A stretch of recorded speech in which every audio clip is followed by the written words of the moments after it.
Hello everyone, আসসালামু আলাইকুম। আশা করি সবাই ভালো আছেন। আলহামদুলিল্লাহ আমরা অনেক ভালো আছি আপনাদের দোয়ায়। তো আজকের ব্লগটা অন্য ব্লগের চেয়ে একটু ডিফারেন্ট, কারণ আজকে আমি মালয়েশিয়া এসেছি প্রায় 10 দিন অথবা 11 দিন। তো এর মধ্যে আমি জব খুঁজে পাচ্ছিলাম না, একটু ডিপ্রেস ছিলাম। তো তারপর যে এক বড় ভাইয়ের সাথে দেখা হলো, উনি আমাকে একটা জব সাজেস্ট করলো। তো ওইটাতেই আজকে যাওয়া, এই জন্য আজকে ব্লগটা করা। তো সকাল সকাল বের হয়ে গেলাম, ম্যাম আমাকে বললো ফোন দিয়ে যে আজকে 1টা থেকে জয়েন করতে। তো এই আর কি যাচ্ছি, দেখে যে দেখবো কেমন হয় আজকে জবটা, কারণ আমার লাইফের এই প্রথম আমি কোনো জব করতে যাচ্ছি। এর আগে আমি কখনো কোনো জব করিনি, এই মালয়েশিয়া আসার পর এই প্রথমেই একটু জব পেলাম। তো জবটা মেনলি হচ্ছে আপনার ডিশওয়াশ, তারপর হচ্ছে যা যা কিচেনের যত কাজ আছে। তো বলতে বলতে চলে আসলাম আমি আমার রেস্টুরেন্টের সামনে। এই যে রেস্টুরেন্টে আজকে আমি জব করব। তো এটা হচ্ছে একটা কোরিয়ান রেস্টুরেন্ট। এই কোরিয়ান রেস্টুরেন্টে সব কোরিয়ান খাবার পাওয়া যায়, সাথে হচ্ছে ওদের চাইনিজ আইটেমও পাওয়া যায়। তো এখানে যেই মালিক মানে ওনার রয়েছে, ওনারা দুজনই কোরিয়ান। তো ওনারা দুজন আমার হাজব্যান্ড ওয়াইফ। তো দুজন মিলেই রেস্টুরেন্টটা মেনলি কন্টিনিউ করছে। তো এখানে যারাই আসে সবই ম্যাক্সিমাম কোরিয়ান, চাইনিজ। তো 1টা থেকে 4টা পর্যন্ত জব করার পর আমাকে একটা ব্রেক টাইম দিল ওরা 1 ঘন্টার জন্য।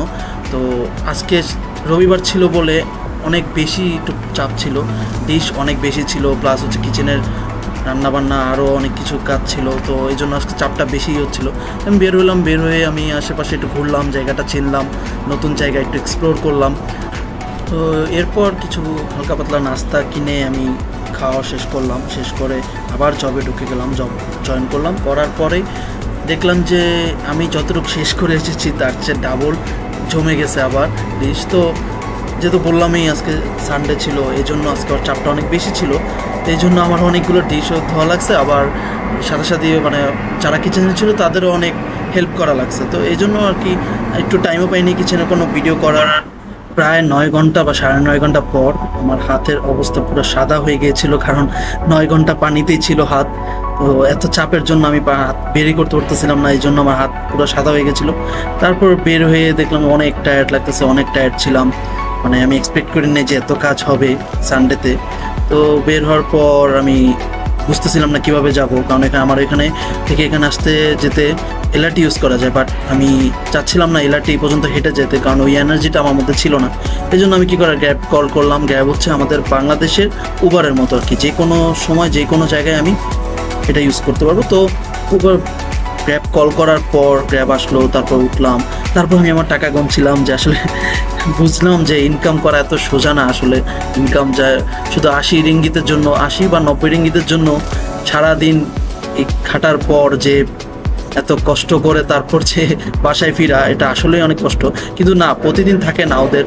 যেমন অন্যান্য দিনগুলো যদি শুক্র, শনি, রবি, এই 3 দিন যদি ওদের উইকেন্ড, তো এই 3 দিন সব জায়গায় একটু প্রেশার থাকে। বাট তারপর থেকে যেই দিনগুলো, ওইগুলো আবার একটু রিল্যাক্সিং যায়।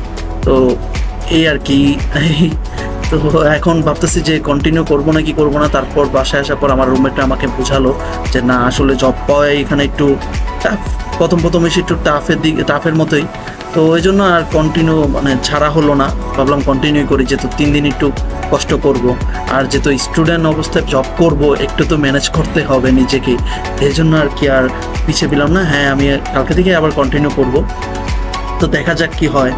আর হ্যাঁ, আপনারা যারা ভাবেন যে স্টুডেন্ট লাইফে, যে স্টুডেন্ট অবস্থায় যে আমি ইনকাম করে নিজে থাকা খাওয়া ম্যানেজ করতে পারবো, হ্যাঁ আসলে পারা যাবে। বাট যদি আমি বলি যে হ্যাঁ একবারে 100% শিওর, ওইটা না। কিন্তু আপনার মেন্টালিটি এটা সেট করে আসতে হবে যে না, আমি ওখানে যে কিছু করতে হবে আমাকে, যেহেতু আমি বাসা থেকে টাকা ম্যানেজ করব না, টাকা নিব না, নিজেরটা দিয়ে নিজে সব কিছু মেনটেন করব। তো এই জন্য আমি মনে করি সবার এই মেন্টালিটি নিয়ে আসা উচিত। তো এই ছিল আমার ফার্স্ট ডে জব এক্সপিরিয়েন্স। কেমন লাগলো সবাই জানাবেন, আর আশা করি সবাই ভালো থাকবেন। আল্লাহ হাফেজ।